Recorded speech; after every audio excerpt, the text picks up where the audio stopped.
네, 오늘 보는 데살로니가전서 4장 13절에서 18절 굉장히 중요한 대목입니다. 우리 그리스도인들에게 굉장히 큰 소망을 주는 말씀이죠.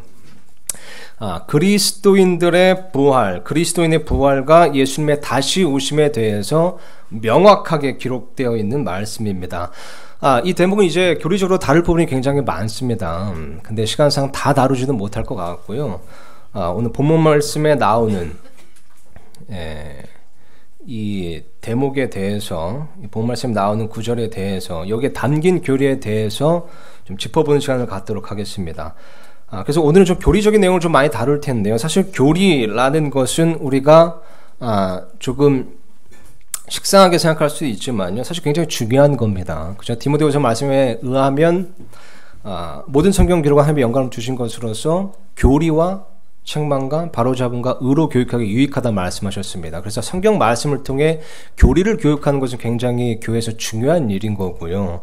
또한 우리가 교리를 어떻게 보면 이제 성경 지식을 좀 잘 알아야 되는 이유 중에 하나는요, 히브리서 말씀에 보면 이렇게 쓰여 있습니다. 너희가 시간으로 보건대 마땅히 가르쳐야 될, 가르칠 자가 되어서야 할 터이나 너희가 아직도 젖을 필요한 자가 되었다, 이런 말씀이 있잖아요. 그래서 우리가 장성한 분량에 이뤄서 남을 가르칠 수 있는 그런 수준에 이르러야 되는 겁니다. 그렇게 되려면 우리가 교리를 잘 알아야 되고요. 성경 교리를 잘 알아야 되죠. 또 이런 말씀도 있죠. 베드로전서 말씀에 보면요, 너에게 소망의 이유를 묻는 자들에게 대답할 것을 항상 예비하되, 그죠? 이런 것들을 여러분이 이 질문을 받을 수가 있습니다. 여러분 뭐 자녀분들에게나 주위 사람들에게 질문을 받을 수 있는데요, 그때 우리가 대답할 것을 항상 예비하고 있어야 한다고 성경 가르치고 있습니다. 그래서 특히 이제 중요한 이런 교리, 부활에 대한, 특히 예수님의 다시 오심에 대한, 재림에 대한 이런 교리는 우리가 잘 알 필요가 있습니다. 그래서 오늘 교리적인 내용을 좀 다뤄볼 텐데요, 귀 기울여 주시면 감사하겠습니다. 자, 13절부터 보니까요, 이렇게 쓰여 있습니다. 그러나 형제들아, 잠자는 자들에 관하여 너희가 모르기를 내가 원치 아니하노니 이것은 너희가 아무 소망 없는 다른 사람들 같이 슬퍼하지 아니하게 하려 함이라. 그러니까 이때 당시 이 데살로니가 교회 성도들에게 궁금증이 있었던 겁니다. 사람이 죽으면 어떻게 되는가, 더 나아가서 정말 우리가 사랑하는 이 가족들이 혹은 사랑하는 성도들이 죽으면 어떻게 되는가, 여기에 이제 궁금증이 있었던 겁니다. 애도하는 마음과 함께 이제 궁금증이 있었던 거죠. 그래서 이제 사도 바울이 그거에 대한 답변을 하면서요, 이 부활에 대한 교리를 여기서 이제 명확하게 설명하는 겁니다. 근데 설명을 시작하면서요, 우선 용어부터 명확하게 정리를 합니다. 보니까 잠자는 자들에 관하여 이렇게 이제 기록하고 있습니다. 그죠? 단지 죽은 자들에 관하여가 아니라 잠자는 자들에 관하여 라고 칭한 겁니다. 그러니까 언젠가 다시 깬다는 소리죠. 그죠?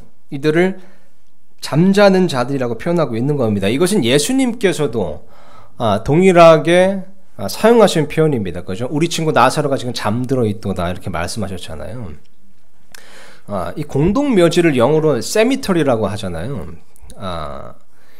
제가 예전에 그 크라운 포인트, 미국의 이제 크라운 포인트에 있는 메이플 세미터리라는 곳에서 제가 잠깐 한 1년 정도 일한 적이 있었는데요, 진짜 열심히 삽질을 했었습니다. 근데 거기서 제가 들은 게요, 이 세미터리라는 단어가 이제 그리스어에서 온 거래요. 근데 그 의미는 sleeping place, 그러니까 잠자는 곳이라는 뜻이라고 합니다. 그러니까 예수님 안에서 죽은 자들은 예수님 안에서 잠자는 자들인 거죠. 그러면 정확히 어떤 것이, 뭐가 잠자는 것일까요? 이 잠잔다는 것이 무엇을 의미하는 것일까요? 이 다음 구절 보니까 이렇게 쓰여 있습니다. 14절 보니까요, 우리가 예수님께서 죽으셨다가 다시 일어나셨음을 믿을진데, 그죠? 예수님께서 죽으셨다가 다시 일어나셨음을 믿을진데, 그것처럼, 그러니까 예수님께서 죽으셨다가 다시 일어나신 것처럼 그와 같이 예수님 안에서 잠자는 자들도, 예수님 안에서 잠자는 자들, 그러니까 구원받은 자들인 거죠. 구원받고 죽은 자들인 겁니다. 예수님 안에서 잠자는 자들. 그죠? 성령 심래로 말미암아 예수님의 몸된 교회 안으로 들어온 자들, 구원받은 자들 뜻하는 겁니다. 그 구원받은 자들, 그런데 이 세상을 떠난 자들, 그러니까 예수님 안에서 잠자는 자들도 하나님께서 그분과 함께 데려오시리라, 이런 말씀이 있습니다. 그죠? 그러니까 예수님께서 다시 오실 때요, 이 구원받고 죽은 자들, 이 죽은 성도들을 데리고 오신다는 겁니다. 그죠?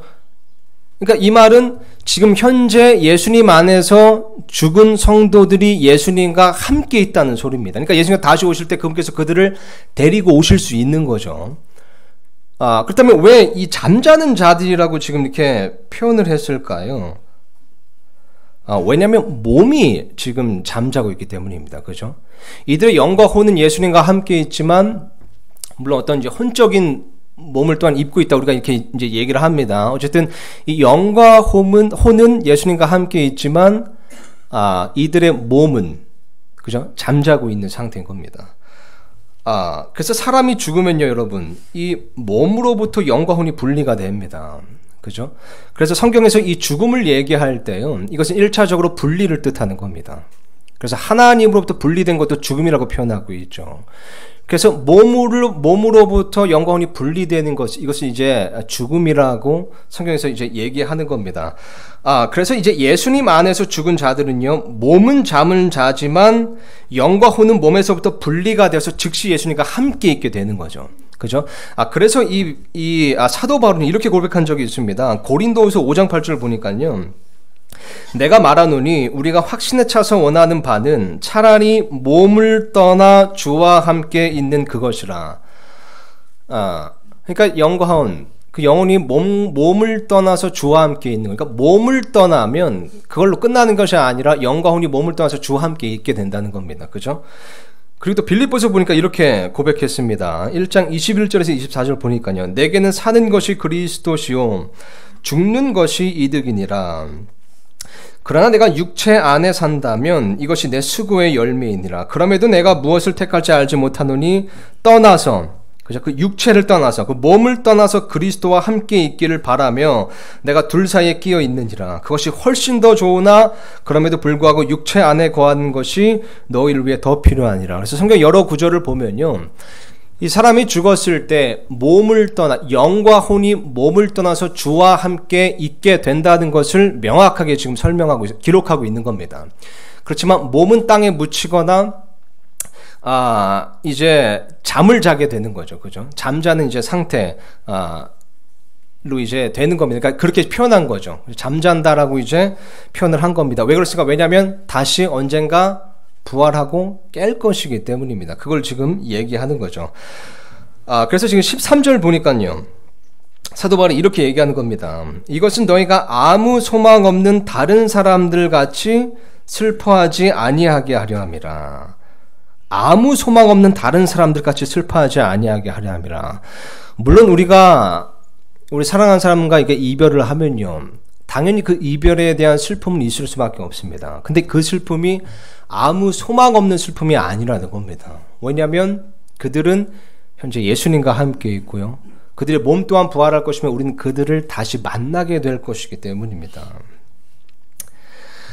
그 단테의 신곡 중에서요, 이 지옥편에 보면요, 이 지옥문에 이렇게 쓰여 있습니다. 여기로 들어오는 자 모든 희망을 버려라. 여기로 들어오는 자 모든 희망을 버려라. 그렇죠? 지옥으로 향하는 자들, 지옥문에 들어가는 자들에게는 모든 희망이 사라지는 겁니다. 그러나 예수님 안에 있는 자들은요, 항상 언제나 복된 소망을 가질 수 있는 거죠. 그리고 이것은 우리가 사랑하는 사람들, 지금은 이별했지만 우리가 그토록 그리워하고 있는 사람들은 언젠가 다시 만날 수 있다는 그런 소망도 포함하는 겁니다. 자, 그러면 여러분, 이 예수님 안에서 죽은 자들의 몸은 언제 부활하는 것일까요? 이것도 참 중요한데요. 다음 구절 보면 이렇게 쓰여 있습니다. 우리가 주의 말씀으로 너희에게 이것을 말하자. 이거 보세요. 우리가 주의 말씀으로 너희에게 이것을 말하노니. 주의 말씀으로 말한다는 겁니다. 그러니까 이것은 사도 바울의 사적인 해석이나 의견이 아니라 하나님의 말씀이라는 겁니다. 그죠? 우리가 주의 말씀으로 너에게 이것을 말하노니 곧 주께서 오실 때까지 살아서 남아있는 우리가 결코 잠자는 자들보다 앞서지 못하리라. 살아서 남아있는 우리가 결코 잠자는 자들보다 앞서지 못하리라.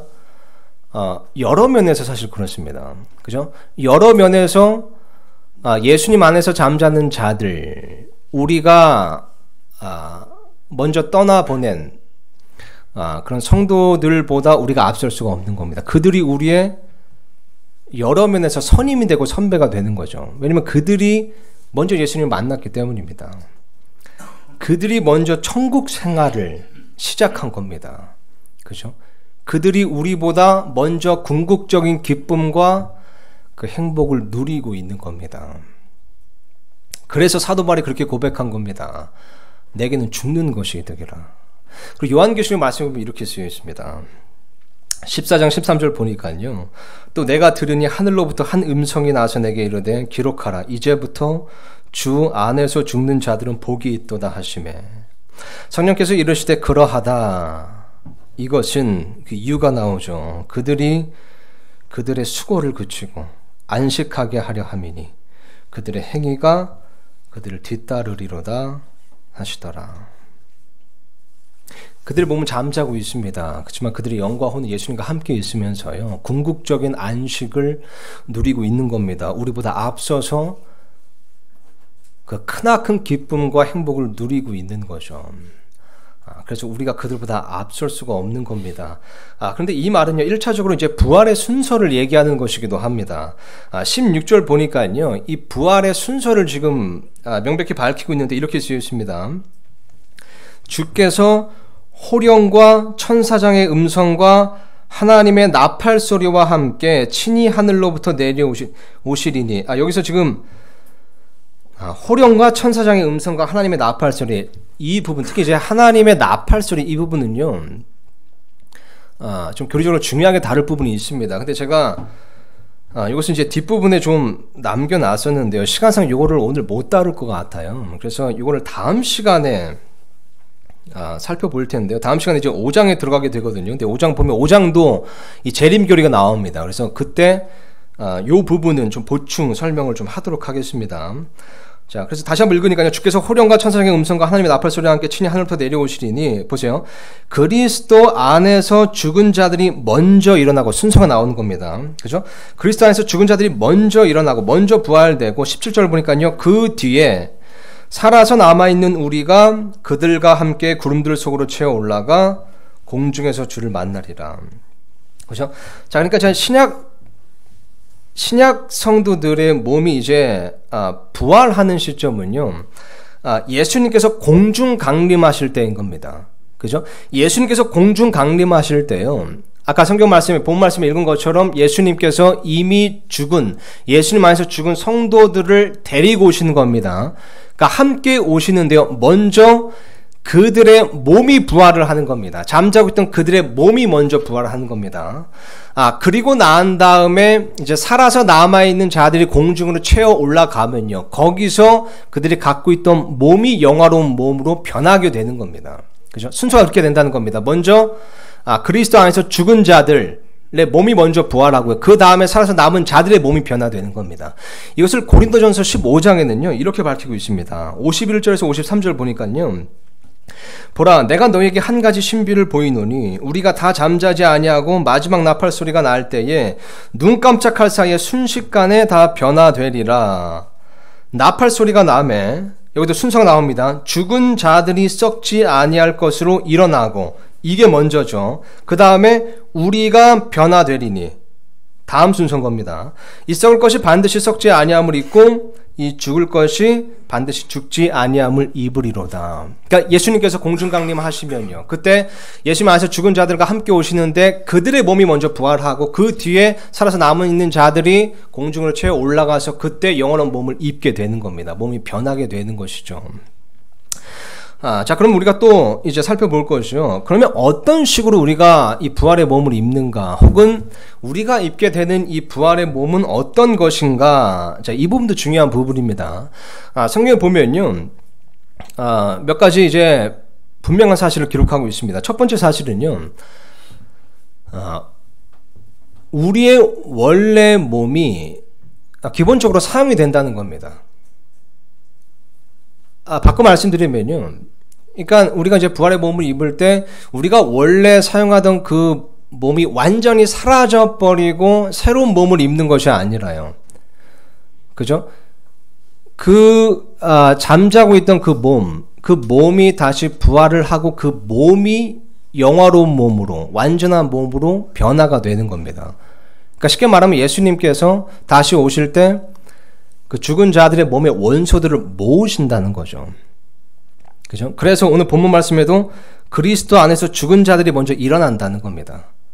그죠? 그리스도 안에서 죽은 자들의 몸이 먼저 부활을 한다는 겁니다. 그리고 요한계시록 말씀에 보면요, 이 둘째 부활, 그러니까 이 예수님 밖에서 죽은 자들, 그러니까 구원받지 못한 자들의 부활에 대해서 기록된 대목이 나와 있거든요. 근데 거기 보면 이런 대목이 있습니다. 이제 구원받지 못한 자들의 몸의 부활에 대해서 얘기하면서요, 이런 말씀이 있습니다. 바다가 자기 속에 죽은 자들을 내주매, 이런 말씀이 있는 겁니다. 부활할 때요. 그러니까 예수님께서 이 죽은 자들의 이 몸의 원소를 모으셔서 그 몸을 먼저 부활시키시는 겁니다. 그죠? 그러면 이게 우리가 지금 이 모습 이대로의 몸을 갖게 되는 것이냐, 이 모습 이대로 지금 갖게 되는 것일까요? 저는 개인적으로 원치 않습니다. 예. 좀 많이 달랐으면 좋겠어요. 예. 근데 다행히도 성경 말씀을 보면요, 훨씬 영화로운 몸으로 훨씬 높은 차원으로 몸이 변화된다고 쓰여 있는 겁니다. 우리가 방금 이제 확인해본 이제 고린도전서 말씀도 그렇죠. 여러 곳에서 사실 확인할 수 있지만요, 고린도전서 15장이 이것을 잘 아주 나타내 보여주고 있습니다. 제가 이 시간요, 몇 구절만 좀 읽어볼게요. 제가 화면에 다 띄워놨는데요, 35절부터 제가 읽겠습니다. 어떤 몸으로 변화되는가, 혹은 어떻게 부활의 몸을 입게 되는가, 어떤 식으로 부활이 이루어지는가를 자세하게 설명하고 있는 구절입니다. 35절 보니까요, 그러나 어떤 사람은 말하기를 어떻게 죽은 자들이 일으켜지느냐, 그들이 어떤 몸으로 오느냐 하리니, 너 어리석은 자여, 너가 뿌리는 것이 죽지 아니하면 살아나지 못하고, 또 너가 뿌리는 것으로 말하건대 너가 앞으로 있을 그 몸을 뿌리지 아니하고 밀이든 어떤 다른 곡식이든 다만 맨 알갱이를 뿌리되, 그러니까 지금 이 몸, 우리가 현재 입고 있는 몸을 씨에 비유하는 겁니다. 그죠? 계속해서 읽겠습니다. 38절 보니까요, 하나님께서 친히 기뻐하시는 대로 그것에게 몸을 주시며 또 모든 씨에게 그것 자체의 몸을 주시느니라. 모든 육체가 같은 육체는 아니니 한 종류는 사람의 육체요, 다른 것은 짐승의 육체요, 다른 것은 물고기의 육체요, 다른 것은 새 육체라. 또한 하늘에 있는 몸들도 있고 땅에 있는 몸들도 있으나 하늘에 있는 것들의 영광이 이러하고 땅에 있는 것들의 영광이 저러하니라. 해의 영광이 이러하고 달의 영광이 저러하며 별들의 영광이 또 다르니 이 별과 저 별이 영광면에서 다르도다. 죽은 자들의 부활도 이와 같으니라. 그것은 썩는 것 가운데 뿌려지고 썩지 않는 것 가운데 일으켜지며 수치 가운데 뿌려지고 영광 가운데 일으켜지며 연약한 가운데 뿌려지고 걷는 가운데 일으켜지며 본성에 속한 몸으로 뿌려지고 영에 속한 몸으로 일으켜지나니 본성에 속한 몸이 있고 영에 속한 몸이 있느니라. 땅에 속한 자들은 또한 땅에 속한 48절입니다. 땅에 속한 자들은 또한 땅에 속한 그 사람과 같고 하늘에 속한 자들은 또한 하늘에 속하신 그분과 같으니 우리가 땅에 속한 그 사람의 형상을 지닌 것 같이 또한 하늘에 속하신 그분의 형상을 지니게 되리라. 그러니까 씨가 땅에 심겨서 죽으면요, 거기서 완전히 다른 차원의 꽃이 피고 열매가 맺는 겁니다. 마찬가지로 우리의 몸이 죽어서 땅에 심기면 부활할 때 그것과 다른 차원의 다른 영광의 모습으로 부활이 된다는 겁니다. 그리고 여기 보면 해 영광이 다르고 별들의 영광이 다른 것처럼요, 부활할 때, 부활의 몸일 때 다 똑같이 생긴 것이 아니라 그 영광이 다 다르다는 거죠. 모습이 다 다르다는 겁니다. 정말 우리가 상상해보지 못한 가장 영광스러운 모습으로, 심지어 성경에는 그분과 같은 모습으로 되리라고 말씀하고 있습니다. 정말 영광스러운 모습으로 우리가 변하게 될 겁니다. 자, 그러면 하나님께서 과연 이것을 그렇게 하실 수 있으실까요? 그렇잖아요. 이 몸의 원소를 모은다는 것도 참 대단한 일입니다. 그죠? 왜냐면 사람이 죽어서 몸이 땅에 이렇게 잘 묻혀 있는 것뿐만 아니라 막 어떤 사람이 보면 뭐 바다에도 빠져가지고 물고기가 먹고 막 이런 다 흩어져 있는 몸도 있을 거잖아요. 근데 부활할 때 그 원소들을 다 모으신다는 겁니다. 참 이것도 대단한 일이지만 또 그 몸을 모으셔서 부활이 된 다음에 그것이 영광스러운 몸으로 순식간에 변화가 되는 겁니다. 눈 깜짝할 사이에 변화가 되는 겁니다. 엄청난 능력이죠. 근데 예수님께서는 이 능력을, 하나님께서는 이 능력을 충분히 갖고 계신다는 겁니다. 그래서 빌립보서 말씀에 보면요, 사도 바울이 이렇게 기록했습니다. 그분께서는 모든 것을 자기에게 복종하실 때 사용하는 능력을 발휘하사 우리의 천한 몸을 변화시켜 자신의 영광스러운 몸과 같게 만드시리라. 그죠? 모든 것을 자기에게 복종시킬 때 사용하는 능력, 이거 엄청난 능력이잖아요. 모든 것을 그 밑에 복종시키는 능력인 겁니다.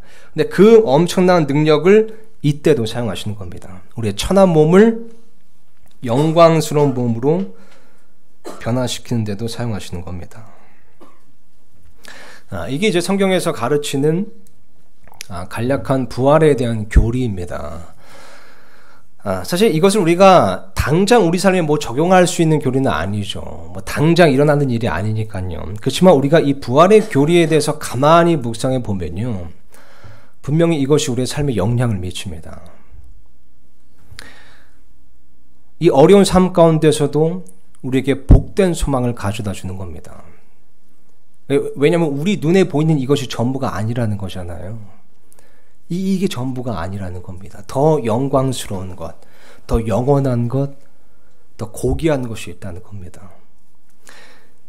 그리고 또한 이 교리를 우리가 가만 묵상해 보면요, 우리로 하여금 위에 있는 것들을 추구하게 만들어줍니다. 위에 있는 것들에 애착을 두게 만들어주는 겁니다.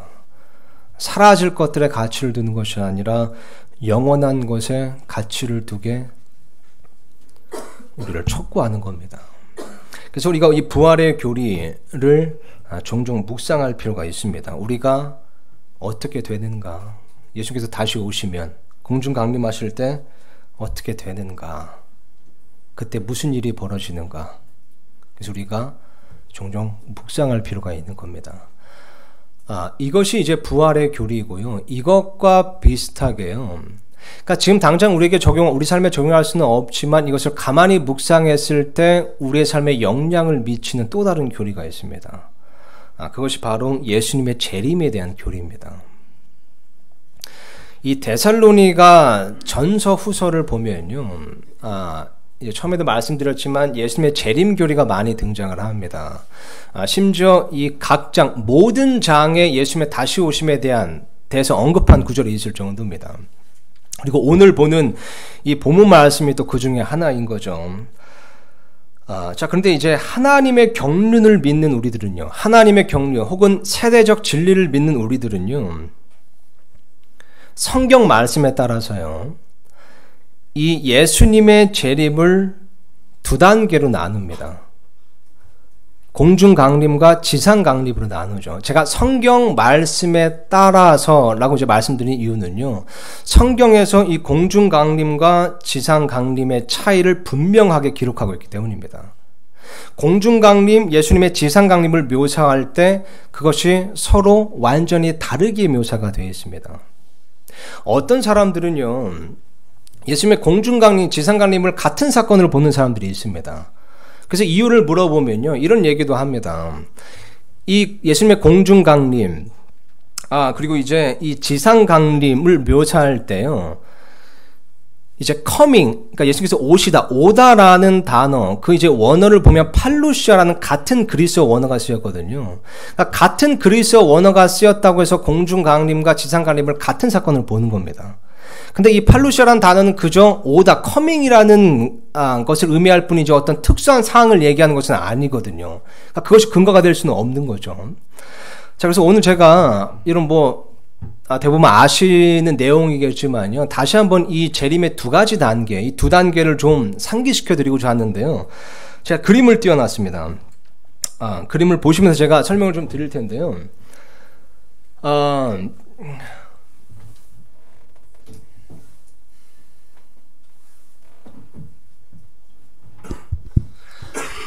자, 보시면요, 일단 우리가 지금까지 부활에 대해서 좀 살펴봤잖아요. 이 부활에도 두 단계가 있습니다. 성경 말씀에 보면 첫째 부활과 둘째 부활을 이제 말씀하고 있는데요. 이것을 지금 장하게 설명할 수는 없고요. 첫째 부활은 첫째 부활도 이제 세 단계로 나뉘어서 이제 첫 열매, 그리고 대수확, 이삭줍기 이렇게 나뉘기도 합니다. 어쨌든 이 첫째 부활은 오늘 본문 말씀에 나오는 것처럼 이 성도들의 예수님 안에서 죽은 자들의 부활인 겁니다.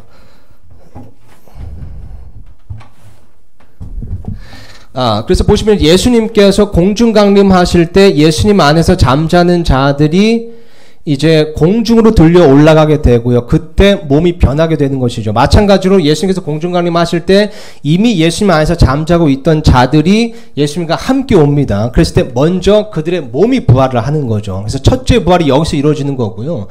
또 더 깊이 들어가자면 이제 7년 환란기 때 이때 이제 예수님 믿고 죽은 구원받은 자들 이제 환란 성도라고 합니다. 그들의 몸도 이때 이제 부활을 하고 또 구약 시대의 성도들도 이때 몸이 부활을 합니다. 이게 이제 이삭줍기 라고 이제 우리가 얘기를 하고요. 그것 또한 첫째 부활에 이제 포함되는 거죠. 그래서 첫째 부활은 예수님 안에서 죽은 자들의 부활인 겁니다. 그리고 둘째 부활은 여기 보시면 이제 천년 왕국이 끝나고 난 다음에요. 흰보자 심판. 여러분 백보자 심판이라고 들어보셨죠? 이제 그때 믿지 않는 자들, 구원받지 못한 자들의 몸이 부활해서 백보자 심판을 받고요. 그리고 난 다음에 영원한 부로수에 들어가게 되는 겁니다. 그러니까 여기서 죽지 않는 영원한 몸, 부활의 몸을 입고 부로수에 들어가게 되는 거죠. 그래서 이걸 둘째 부활이라고 부릅니다. 그래서 부활에도 두 단계가 있다는 겁니다. 첫째 부활과 둘째 부활. 첫째 부활은 쉽게 얘기하면 예수님 안에서 죽은 자, 구원받은 자들의 부활이고요. 둘째 부활은 구원받지 않는 자들의, 아는 자들의 이제 부활이 되겠습니다. 마찬가지로 이제 다시 이 예수님의 재림 또한 두 단계가 있다고 성경은 분명히 기록하고 있습니다. 처음에요. 예수님께서 공중 강림을 하시는 겁니다. 자, 그랬을 때 이 공중 강림은요, 예수님께서 성도들을 위해서 재림하시는 겁니다. 그러니까 예수님의 신부인 교회를 데리러 오시려고 재림하시는 겁니다. 왜냐면요, 이 교회가 천년 왕국에 들어가기 전에 그리스도의 심판석과 어린 양의 혼인잔치를 거쳐야 되기 때문입니다. 그래서 이 환란기 전에 이 교회, 이 예수님의 신부인 교회가 채워 올라가야 되는 겁니다. 그래서 예수님께서 이 신부인 교회를 데리러 오시는 거죠. 그때 우리가 채워 올라가는 겁니다. 이것을 우리가 소위 휴거라고 얘기하는 거고요. 물론 휴거는 성경에 나와 있는 용어가 아닙니다. 그렇지만 우리 본문 말씀에 나오는 것처럼 채워 올라가다 라는 것을 한자어로 만들면 그게 휴거가 되는 겁니다. 그죠? 이끌 휴에 들 거를 써가지고요. 그게 이제 채워 올라가다라는 뜻이 되는 겁니다. 영어로 보게 되면요. 이 catch up이라는 단어의 이제 과거분사 cut up이라고 쓰여 있습니다. cut up. 그리고 이것을 이제 이 그리스 원어를 보면 하르파즈라고 하는데요. 이것을 라틴어로 번역하면 라페레 혹은 랍터가 됩니다. 그리고 여기서 랩처이라는 영어 단어가 나온 겁니다. 그래서 이 휴거라는 단어, 랩처이라는 단어가 성경에 나와 있는 단어는 아니지만 그 개념은 분명히 기록되어 있다는 거죠. 마치 삼위일체라는 단어가 성경에 나와 있지 않지만 그 개념은 분명히 나와 있듯이요. 그죠? 그래서 예수님께서 공중강림을 하셨을 때 예수님의 신부인 교회, 그 성도들, 구원받은 자들이 공중으로 채워 올라가게 되는 거고요. 공중에서 주를 만나리라 라고 성경에 쓰여 있는 겁니다. 자, 그렇게 됐을 때 그리스도의 심판석을 거치게 되고요. 어린 양의 혼인잔치를 또한 거치게 되는 겁니다. 그리고 난 다음에 어린 양의 혼인잔치가 끝나면 예수님께서 이 땅에 이제 재림, 지상 강림을 하게 되시는 건데요. 그때 채워 올라갔던 우리가 함께, 그 성도들이 함께 이 땅에 내려와서 천년 왕국을 시작하는 겁니다. 그러니까 정리해서 말씀드리자면요, 이 공중 강림은 예수님께서 성도들을 위해 오시는 재림이고요. 지상 강림은 예수님께서 성도들과 함께 내려오시는 재림인 겁니다. 이 차이를 아시겠죠? 그래서 이 공중 강림과 지상 강림, 이것은 분명한 확연한 차이가 있다는 겁니다. 그래서 이것을 성경 구절 몇 구절만 좀 확인해 볼 텐데요. 많은 차이가 있습니다. 근데 이제 오늘 본문 말씀과 비교해서요. 한번 찾아보도록 하겠습니다.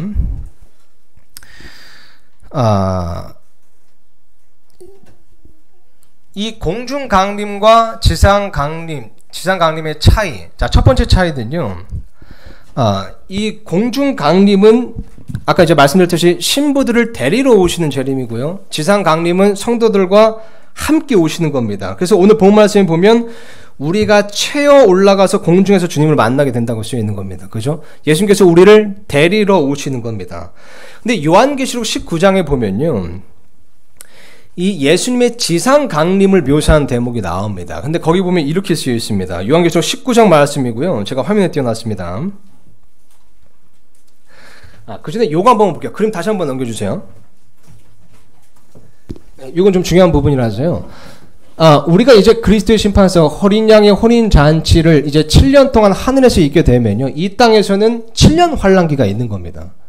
그러니까 교회는 이 그리스도의 심판서가 어린 양의 혼인 잔치에 참여해야 되기 때문에요. 그러니까 예수님의 지상 강림 전에 어린 양의 혼인 잔치가 있어야 되기 때문에 이 땅에서 있을 7년 환란기는 통과하지 않게 되는 겁니다. 그래서 우리가 지난번에 살펴본 것처럼 데살로니가전서 1장에 보면요, 예수님께서 뭐라고 써 있습니까? 우리를 진노로부터, 다가올 진노로부터 건져내셨다라고 기록하고 있는 겁니다. 그죠? 그리고 요한계시록 말씀에 보면 3장에 보면요, 예수님께서 keep from 이라는 단어를 사용하셔가지고요, 교회를 지켜 시험의 시간을 면하게 하리라 라고 약속하신 겁니다.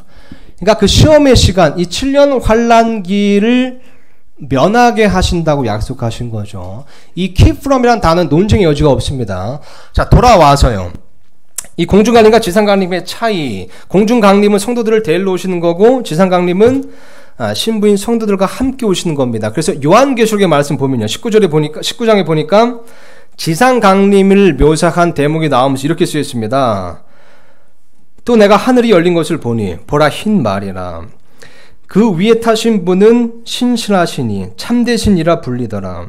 그분은 의로우 심판하며 전쟁을 하시느니라. 그분의 눈은 불꽃 같고 그분의 머리 위에는 많은 관이 있었으며 또 그분께 기록된 한 이름이 있었으나 그분밖에는 아무도 그것을 알지 못하더라. 또 그분께서 피에 담근 옷을 입으셨는데 그분의 이름은 하나님의 말씀이라 불리느니라.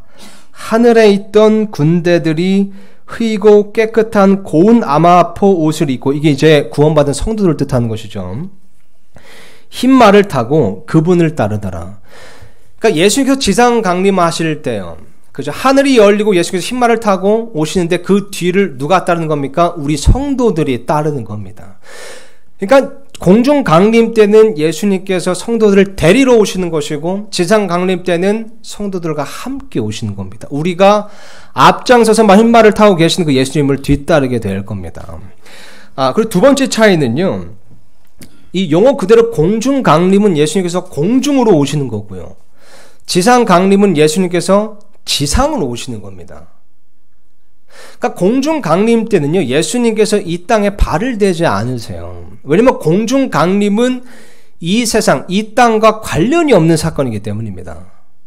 반면에 지상 강림 때는 예수님께서 이 땅을 밟으시는데요, 그 이유는 이 땅에 완전한 심판이 이제 이루어지기 때문입니다.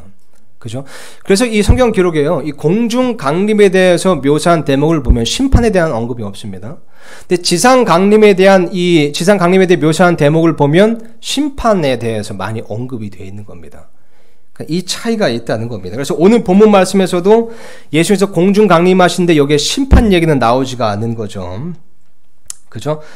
그래서 공중으로만 오시는 거고, 지상 강림 때는 이 땅을 밟으시는 겁니다. 스가랴서에 보면요, 14장 4절에 이렇게 쓰였습니다. 그날에 그분의 발이 예루살렘 앞 동쪽에 있는 올리브 산 위에 설 것이요. 땅을 밟게 되시는 거죠. 올리브 산이 거기에 한가운데서 동쪽과 서쪽을 갈라심으로 심히 큰 골짜기가 생길 것이며 그 산의 반은 북쪽으로, 그 산의 반은 남쪽으로 이동하리라. 공중 강림 때는요, 오늘 본문 말씀처럼 예수님께서 공중으로 오시는 겁니다. 땅을 밟지 않으세요. 스가랴서에 기록된 것처럼, 예언되어 있는 것처럼 지상 강림 때는 예수님께서 어디 오십니까? 올리브산에 오셔서 땅을 친히 밟으시는 겁니다. 그죠? 이렇게 차이가 명확한 겁니다. 마지막으로 세 번째 차이를 보면요, 이 공중 강림 때는요, 예수님께서 친히 오십니다. 물론 지상 강림 때도 친히 오시지만요, 어떤 차이가 있냐면요, 공중 강림 때는 예수님께서 친히 오셔서 친히 이 구원받은 자들을 불러 모으시는데요, 지상 강림 때는요, 먼저 천사들을 보내셔서 이스라엘을 먼저 모으십니다. 이게 오늘 말씀에도 그렇게 쓰여있죠. 그죠? 주께서 호령과 천사장의 음성과 하나님의 나팔 소리와 함께 친히 하늘로부터 내려오시니. 그래서 친히 우리를 불러 모으시는 겁니다. 근데 지상 강림 때는요, 먼저 천사들을 보내서 이스라엘을 먼저 모으신다는 겁니다. 이게 이제 마태복음 24장에도 기록되어 있는데요. 여러분 아시다시피 마태복음 24장의 1차적인 수신자는 유대인들입니다. 그렇죠? 예수께서 유대인들에 대해서 예언을 하신 이제 기록이 있는 겁니다. 그래서 마태복음 24장에 보면요, 29절에서 31절 보니까 이렇게 쓰여 있습니다. 그 날들의 환난 뒤에, 그러니까 신령 환기가 끝난 다음 지상 강림 사건을 얘기하는 겁니다. 환난 뒤에 즉시 해가 어두워지며 달이 자기 빛을 내지 아니하고 별들이 하늘에서 떨어지며 하늘들의 권능들이 흔들려. 이게 지상 강림 때 이루어질 일들이지만 오늘 본 말씀은 공중 강림 때는 이런 묘사가 없잖아요. 다른 겁니다. 그죠? 계속해서 읽겠습니다. 그때에 사람의 아들의 표적이 하늘에 나타나고 그때 땅의 모든 지파 이스라엘 백성을 얘기하는 겁니다. 모든 지파가 애곡하며 사람의 아들이 권능과 큰 영광을 가지고 하늘의 구름들 가운데서 오는 것을 보리라. 그러니까 하늘에 예수님께서 이 구름들 가운데서 오시는 것, 이것은 비슷하니까 사람들이 헷갈리는, 같은 사건이라고 보는 겁니다. 그렇지만 문맥을 보면 전혀 다른 것을 알 수 있죠. 31절입니다. 그가 큰 나팔 소리와 함께, 여기도 나팔 소리가 있기 때문에 헷갈리는 겁니다. 다른 나팔 소리고요. 함께 자기 천사들을 보내리니, 그죠? 여기선 자기 천사들을 먼저 보내시는 겁니다. 그들이 그의 선택받은 자들, 이 선택받은 자들은 24장 문맥에 보면 유대인들을 뜻하는 겁니다. 이스라엘 백성을 뜻하는 거죠. 그의 선택받은 자들을 하늘 이 끝에서 저 끝까지 사방에서 함께 모으니라. 차이가 확실히 보이시죠? 공중 강림 때는 그분께서 친히 구원받은 자들을 불러 모으십니다. 지상 강림 때는 그분께서 천사들을 보내셔서 이스라엘을 모으시는 겁니다. 확연한 차이가 있습니다. 그래서 이 공중 강림, 지상 강림, 이렇게 예수님의 재림은 두 단계로 나뉘어 있는데요. 이 성경에 묘사되어 있는 거 보면 서로 차이가 있다는 겁니다. 그래서 이거를 흔히 공중 강림, 지상 강림 이렇게 얘기하기도 하고요. 혹은 휴거, 그리고 재림 이렇게 얘기하기도 합니다. 그러니까 재림을 그냥 지상 강림으로만 보는 거고 공중 강림은 그냥 휴거라고 이제 표현하기도 합니다. 어쨌든 용어가 다르지만 이 두 단계가 있다는 것, 이거는 우리가 분명히 알아둬야 되고요. 이 재림의 두 단계를 또 쉽게 이제 이해할 수 있는, 또 기억할 수 있는 방법 중에 하나는요, 유대인들의 결혼 풍습을 이해하면 됩니다. 이 유대인의 결혼 풍습에 대해서는 여러분 들어보신 분들 많으실 텐데요. 오늘 이것을 제가 다시 한번 상기시켜 드리겠습니다. 성경에서요, 교회와 예수 그리스도, 예수님과 교회 관계를 신랑과 신부의 관계로 비유합니다. 그죠? 예수님께서 우리 교회의 신랑이 되시고 우리 교회는 그분의 신부, 순결한 처녀가 되는 겁니다. 성에 그렇게 쓰여 있잖아요.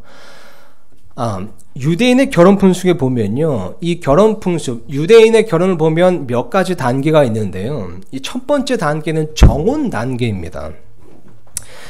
이 정혼 단계에서는요, 신랑이 아버지의 집을 떠나서 신부의 집으로 갑니다.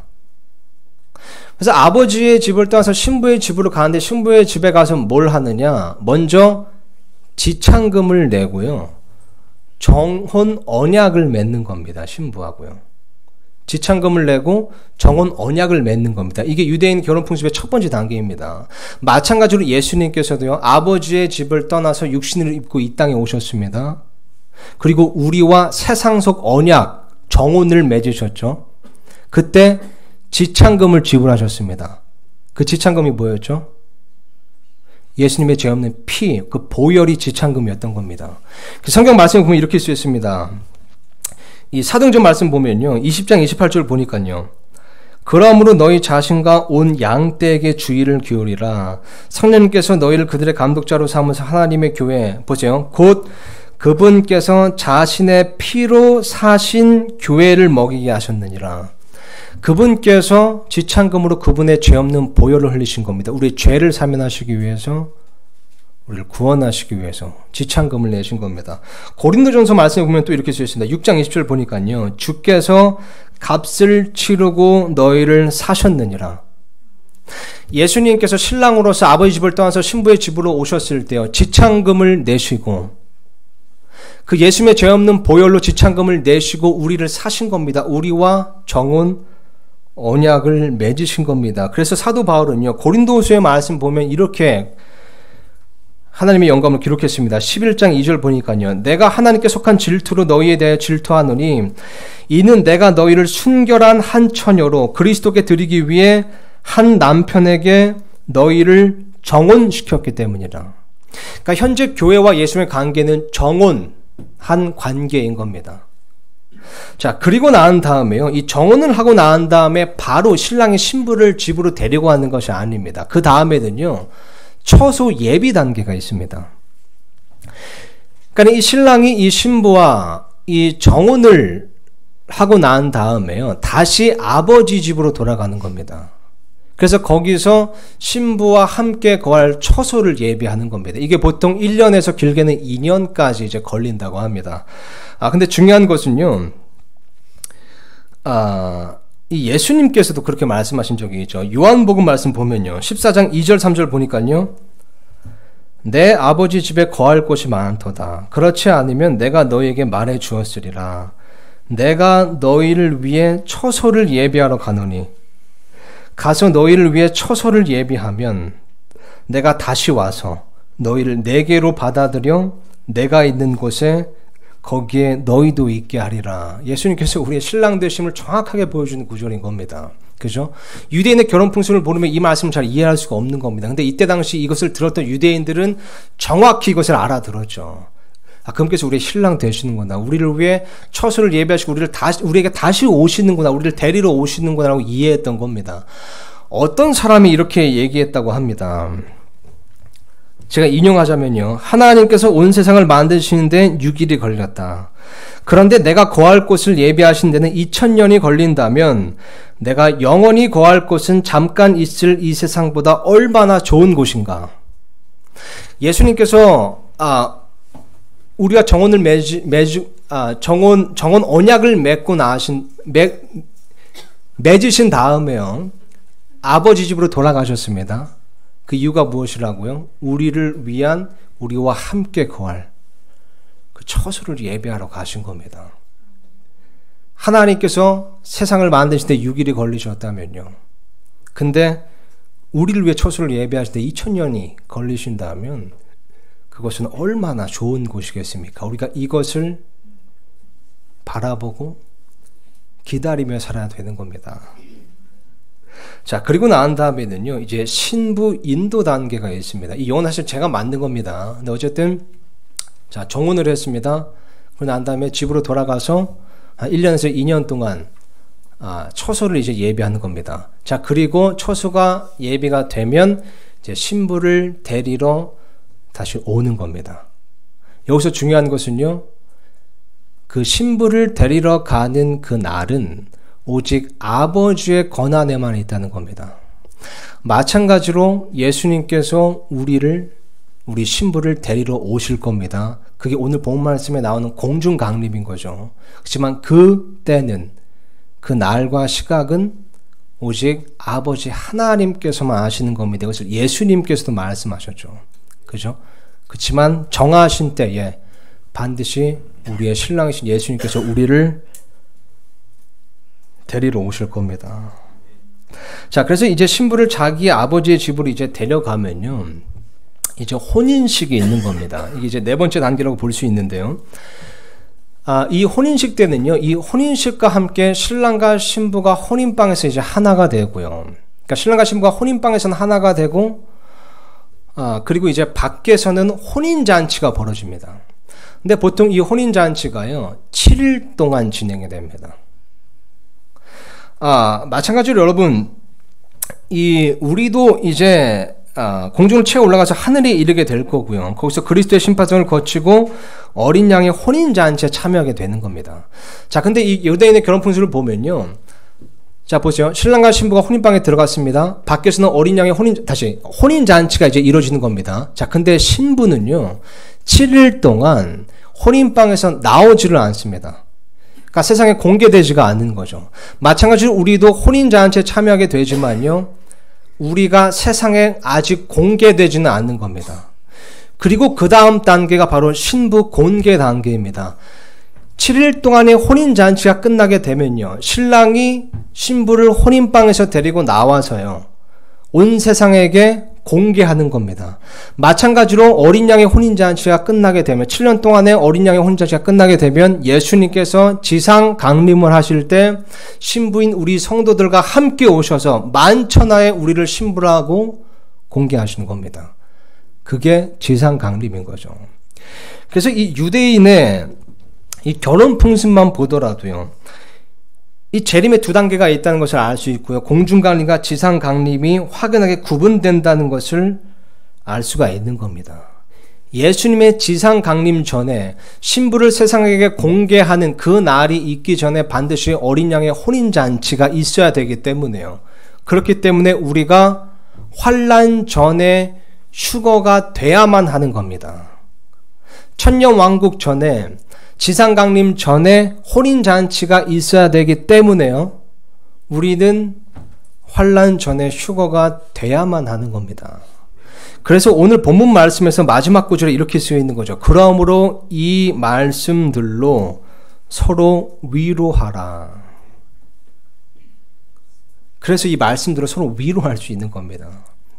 근데 만약 이 말씀이요, 교회가 환난을 통과한다는 말씀이라면요, 이게 위로가 되겠냐는 겁니다.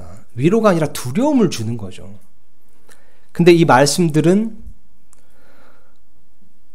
우리가 영화로운 몸을 입을 거라는 말씀이고요, 그리고 우리가 사랑하는 그 이별한 그 성도들을 다시 만나게 될 거라는 말씀이고요, 또 예수님께서 우리를 데리러 오셨을 때 우리가 공중에서 주를 만나고 항상 주님과 함께 있게 될 것이라는 말씀이기 때문에 이 말씀들로 우리가 서로 위로할 수 있는 겁니다. 왜냐면 아까 말씀드렸지만 이 말씀들은요, 현재 우리 지금 육신의 눈에 보이는 것이 전부가 아니라는 것을 말해주고 있기 때문입니다. 우리의 눈에 보이는 이것이 전부가 아닙니다. 훨씬 더 영화로운 것이 오고 있습니다. 훨씬 더 고귀한 것이 오고 있습니다. 훨씬 더 궁극적이고 영원한 것이 오고 있는 겁니다. 예수님께서 다시 오실 날이 다가오고 있는 겁니다. 그러면 그때에 그리스도의 심판석이 있을 것이고요, 어린 양의 혼인잔치가 있을 것이고요, 그리고 우리가 그분과 함께 통치할 겁니다. 여러분, 이 세상에서 열심히 사는 것은 중요합니다. 그런데 또한 그날을 준비하며 사는 것 또한 대단히 중요합니다. 언제라도 이곳을 떠날 수 있다는 생각을 가지고요, 항상 떠날 준비를 하며 사는 것, 이것이 우리에게 중요한 겁니다. 여러분, 아가서를 보면요, 이 휴거를 묘사한 이제 대목이 나오는데, 유명한 이제 대목입니다. 근데 거기에 보면 이제 신랑이신 예수님께서 신부인 교회를 데리러 오시는 그 모습, 그 공중강림 휴거의 모습을 지금 비유로 기록하고 있는데요, 오늘 이 말씀으로 설교를 마무리하겠습니다. 제가 화면에 띄워놨고요, 이 아가서 2장 8절에서 13절 보니까 이렇게 쓰여 있습니다. 나의 사랑하는 이의 목소리로다. 보라, 그분께서 산들 위로 뛰어오시며 작은 산들을 뛰어넘어 오시는도다. 나의 사랑하는 이는 노루나 젊은 사슴 같으시니 보라, 그분께서 우리의 담 뒤에 서서 창문으로 들여다보시며 격자창을 통해 자신을 보이시는다. 이 구절은 그분께서 공중강림 하시는 일이 얼마나 은밀하게 일어나는지를 보여주는 구절이죠. 그죠? 나의 사랑하는 이는 노루나 젊은 사슴 같으시리니 보라, 그분께서 우리의 담 뒤에 서서 창문을 들여다보시며 격자창을 통해 자신을 보이시는도다. 나의 사랑하는 이께서 내게 말씀하여 이르시되 나의 사랑, 나의 어여쁜 자야, 일어나서 떠나가자. 영어로 rise up, come away 이렇게 되어 있습니다. rise up. 부활을 묘사할 때도 이 단어가 쓰였습니다. 그죠? 일어나서 떠나가자. 계속해서 읽겠습니다. 11절 보니까요, 보라, 겨울이 지나고 비가 그치고 사라졌도다. 땅에는 꽃들이 나타나고 새들이 노래하는 때가 이르러 맷비둘기 소리가 우리 땅에 들리는구나. 무화과 나무는 푸른 무화과를 내며 요난 포도가 달린 포도나무는 좋은 향기를 풍기는구나. 나의 사랑, 나의 어여쁜 자야, 일어나서 떠나가자. 일어나서 떠나가자. 여러분, 예수님께서 이 신부인 우리를 데리러 오시는 모습은요, 이처럼 사랑스러운 모습일 겁니다. 반면에 이 지상 강림 때는 예수님께서 칼과 철장을 가시고 오시죠. 그렇지만 신부인 우리를 데리러 오실 때는 이렇게 사랑스러운 음성으로 오시는 겁니다. 우리는 언젠가 예수님으로부터 이런 음성을 들을 겁니다. 일어나서 떠나가자.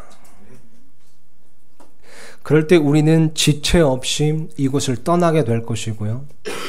지체 없이 이곳을 떠나게 되는 우리의 손은 아무것도 들려있지 않게 될 겁니다. 다만 고린도후서 말씀에 나오는 것처럼요, 자기 행위에 따라 자기 몸 안에 이루어진 것을 그리스도의 심판 속에서 받게 될 겁니다. 그래서 우리는 그날을 준비하며 살아야 됩니다. 언제라도 그분께서 사랑하는 자야, 일어나서 떠나가자 라고 하시면 언제라도 떠날 수 있게 우리가 준비하며 살아야 되는 겁니다. 여러분, 오늘 설교를 마무리하면서요, 정말 이 예수님, 오늘 본 말씀에 기록된 이 예수님의 그 다시 오심, 신부인 우리를 데리러 오시는 이 장면, 그 장면 한번 상상해 보시기 바랍니다. 우리가 우리 두 눈으로 직접 목도하게 될 장면이거든요. 한번 가만히 묵상해 보시기 바랍니다. 얼마나 영광스러운 날일까요? 그날은 얼마나 영광스러운 날일까요? 오늘 본 말씀처럼요, 우리의 신랑이신 예수님께서 호령과 천사장의 음성과 하나님의 나팔 소리와 함께 그저 그 웅장하고 영광스러운 장관 속에서 우리를 데리러 오시는 겁니다. 그리고 그때 우리는 공중에서 예수님을 만나게 될 것이고요. 드디어 우리를 위해 죽으신 그 예수님의 얼굴을 우리는 보게 될 겁니다. 우리를 위해 죽으신 그 예수님의 모습을 우리가 우리 두 눈으로 선명하게 보게 될 겁니다. 그분의 인자한 미소를 우리가 두 눈으로 보게 될 겁니다. 그때 우리는요, 그분의 손과 발에 난 목자국을 보게 될 겁니다. 그리고 그것이 무엇을 의미하는지를 우리가 상기해 볼 때요, 그것은 새삼 우리의 가슴을 메이게 만들 겁니다. 왜냐면 그 상처는 나 때문에 난 상처이기 때문입니다. 그리고 그때 우리는요, 그분께서 우리의 이름을 부르시는 것을 우리 귀로 선명하게 들을 겁니다. 그리고 그때 우리는 그분께서 나의 이름을 알고 계신다는 것에 새삼 경악하게 될 겁니다. 그때 우리는 사랑하는 사람들, 이전에 이별했지만 우리가 사랑했던 사람들을 다시 만나게 될 것이고요. 그리고 예수님께서 사랑하는 우리들을 위해서 예배하신 그 아름다운 처소를 볼 때 큰 충격에 빠지게 될 겁니다. 얼마나 영광스러운 날일까요? 한번 생각해 보시기 바랍니다. 얼마나 영광스러운 날일까요? 어느 찬송가 가사처럼요. 그렇죠? 얼마나 기쁠까? 구주 예수 만날 때 은혜로 날 구원한 주의 얼굴 만나보리. 그때 주 내 손잡고 약속한 땅에 이르리. 얼마나 영광스러운 날일까? 그렇죠? 얼마나 영광스러운 날일까? 이 그날 다가오네라는 찬양인데요, 오늘 설교를 마무리하면서요, 우리 다 같이 이 찬송을 좀 불러보길 원합니다. 제가 화면에 악보를 띄워놨고요. 우리가 보는 찬송가 511장에도 있습니다. 근데 가사가 조금 달라요. 그래서 가사는 이 화면에 있는 것으로 통일을 하도록 하겠습니다. 그날 다가오네라는 찬송입니다. 가사를 묵상하시면서요, 우리 시간 다 같이 한번 찬송해 보도록 하겠습니다.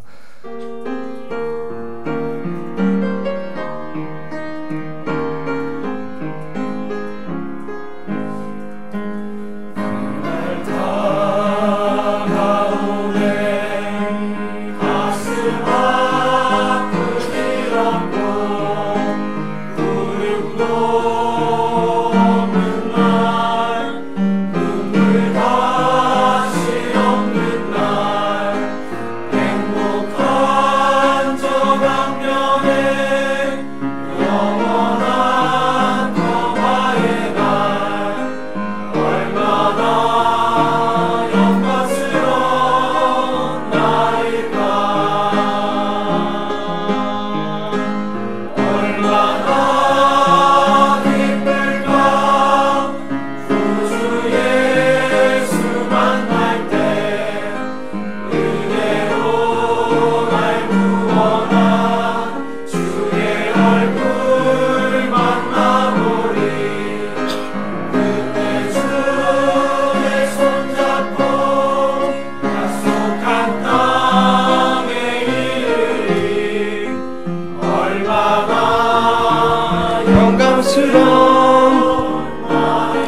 네, 2절도 부르겠습니다. 슬픔 다시 없고, 슬픔 다시 없고, 모든 짐 다 벗고, 질병과 아픔과 이별도 영없는 날, 나를 위해 죽으신 주와 영영 살리라. 얼마나 영광스러운. 네, 후에 한번 무반주로 하겠습니다. 얼마나 기쁠까, 얼마나 기쁠까, 구주 예수 만날 때. 은혜로 날 구원하 주의 얼굴 만나보리.